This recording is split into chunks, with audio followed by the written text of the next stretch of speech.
അതിൻ്റെ മുന്നിൽ അലർത്ത് വിളിച്ച് ഞാൻ കരയായിരുന്നു. എന്നിട്ട് അടുത്ത ദിവസം അമ്മയെ കൊണ്ട് ഞാൻ ഹോസ്പിറ്റലിൽ പോയി ഞാൻ തിരിച്ചെത്തി.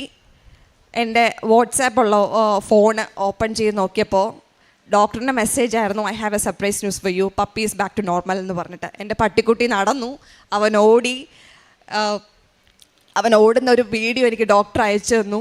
എന്നെ സംബന്ധിച്ച് എനിക്ക് അത്രയും എൻ്റെ കുഞ്ഞ് നടന്നു ഓടിക്കണ്ട, എൻ്റെ മുന്നിൽ ഇഴഞ്ഞുകൊണ്ട് നടന്ന എൻ്റെ കുഞ്ഞ് നടന്നു ഓടുന്നത് കണ്ടപ്പോൾ എനിക്ക് സന്തോഷം സഹിക്കാൻ പറ്റില്ല. അന്ന് രാത്രി തന്നെ ഞാൻ അവനെ തിരിച്ച് കൂട്ടിക്കൊണ്ട് വീട്ടിൽ വന്നു.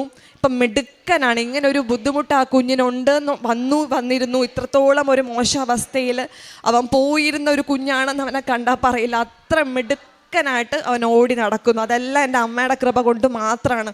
ഒരു രാത്രി ഞാൻ ആർത്ത് വിളിച്ച് കരഞ്ഞു. നേരം ഇരുട്ടി വെളുത്തപ്പോൾ അവനെ എനിക്ക് എണീപ്പിച്ച് ഓടി നടത്തി തന്നു. ഒരു ജീവനാണ് പട്ടിക്കുഞ്ഞ് എന്നുള്ളതല്ല,